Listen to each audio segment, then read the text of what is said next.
तो जैसा कि पिछले एपिसोड में हमने देखा कि हाओ जुनसी और क्वीन उस जगह पर आपस में फाइट करने लगते हैं। वहीं हाओ जुनसी अपनी पूरी पावर का यूज करते हुए क्वीन पर अटैक कर रहा होता है, पर क्वीन काफी आसानी से उसके सभी अटैक्स को डिस्ट्रॉय कर देती है। वहीं एक जगह से खड़ा होकर टैंग उनकी फाइट देख रहा होता है और अब वह उस जगह पर बैठते हुए बोलता है कि शायद इन दोनों की यह फाइट आज पूरे दिन चलेगी, तो मैं यहाँ पर थोड़ी देर आराम कर लेता हूँ। उसी वक्त वहाँ पर प्रिंसेस उस मार्क्समैन के साथ आ जाती है और अब वह टैंग को देखते ही अपने मार्क्समैन को ऑर्डर देते हुए उस पर अटैक करने को बोलती है। जो सुनते ही वह मार्क्समैन काफी तेजी से टैंग पर अटैक करने के लिए आगे बढ़ता है, पर टैंग काफी आसानी से उसके अटैक्स को डॉज करता हुआ उसे किक करके दूर फेंक देता है।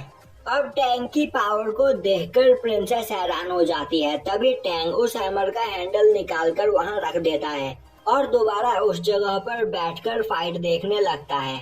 दूसरी ओर क्वीन अपने एक अटैक से हाओ जुनसी को उस जगह पर घायल कर देती है। अब यह देखकर हाओ जुनसी बोलता है, मैं मानता हूँ कि तुम इस जगह पर सच में काफी ज्यादा पावरफुल हो, पर तुम इस जगह पर मुझे इतनी आसानी से नहीं हरा सकती हो।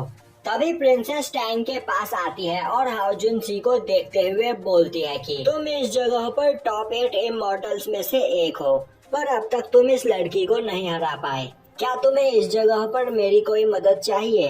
तभी टैंग बोलता है, आखिर तुम कौन हो? तभी प्रिंसेस बोलती है, वह तुम ही पर्सन होना जो चुयुन माउंटेन पर मौजूद थे। टैंग बोलता है, इससे तुम्हारा क्या लेना देना? तभी प्रिंसेस बोलती है, मैं इस जगह पर यह हैमर लेने के लिए आई हूँ। तभी टैंग बोलता है, तो क्या तुम इस हैमर की बात कर रही हो? अब वल्कैरी हैमर को देखते ही प्रिंसेस हैरान हो जाती है, क्योंकि वह उस जगह पर टूटा पड़ा होता है। दूसरी ओर हाओ जुनसी अपने स्वॉर्ड से अपना सबसे पावरफुल अटैक करके क्वीन के स्वॉर्ड को डिस्ट्रॉय कर देता है, जिसके बाद वह क्वीन पर अटैक करने के लिए आगे बढ़ता है, पर उसी वक्त टैंग बीच में आते हुए उसका हाथ पकड़कर उसे घुमाकर दूर फेंक देता है।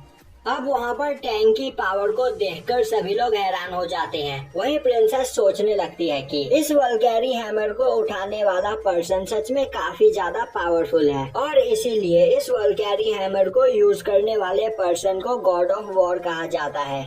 जिसके बाद वह सोचने लगती है कि यह एक अच्छा मौका है इस हैमर को चुराने का, और अगर वह इस जगह पर ज्यादा देर तक रुकी तो उसकी आइडेंटिटी के बारे में सबको पता चल जाएगा, तो उसे इस जगह से जल्दी निकलना होगा।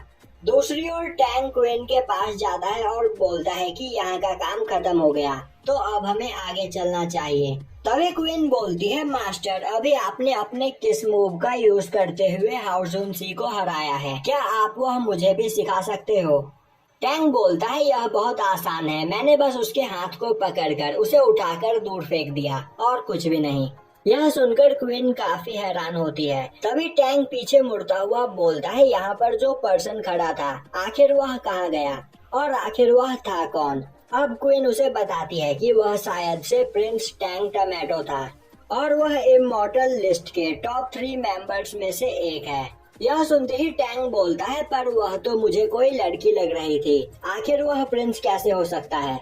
अब क्वीन उसे बताती है कि इमॉर्टल लिस्ट के टॉप 10 लोगों की आइडेंटिटी के बारे में पता कर पाना सच में काफी ज्यादा मुश्किल है। टैंग बोलता है, तो फिर ठीक है, हमें अब यहाँ से चलना चाहिए। वहीं एक जगह से खड़ी होकर प्रिंसेस बोल रही होती है कि अभी वह अपने साथ इस हैमर को लेकर जा रही है, पर एक दिन वह उसे भी टैंग गेट में लाकर रहेगी। अब थोड़ी दूर चलने के बाद टैंग की नजर उस हैंडल पर पड़ती है और तभी उसे याद आता है कि वह अपना हैमर तो पीछे ही छोड़कर आ गया है। तभी क्वीन बोलती है, शायद उसे किसी ने चुरा लिया। यह सुनते ही टैंग परेशान हो जाता है। दूसरी ओर प्रिंसेस उस हैमर को लेकर वहां से चली जाती है।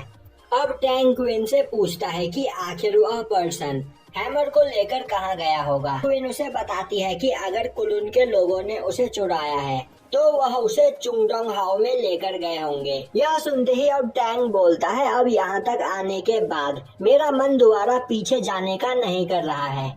अब क्वीन उसे बताती है, कुलुन के जर्नल एडमिनिस्ट्रेशन कैंप में कई सारे सर्टिफिकेट एक्सपर्ट मौजूद है तो अगर हम उस जगह पर जाते हैं तो आप भी अपना नाम टॉप 10 इमॉर्टल्स में शामिल करवा सकते हो।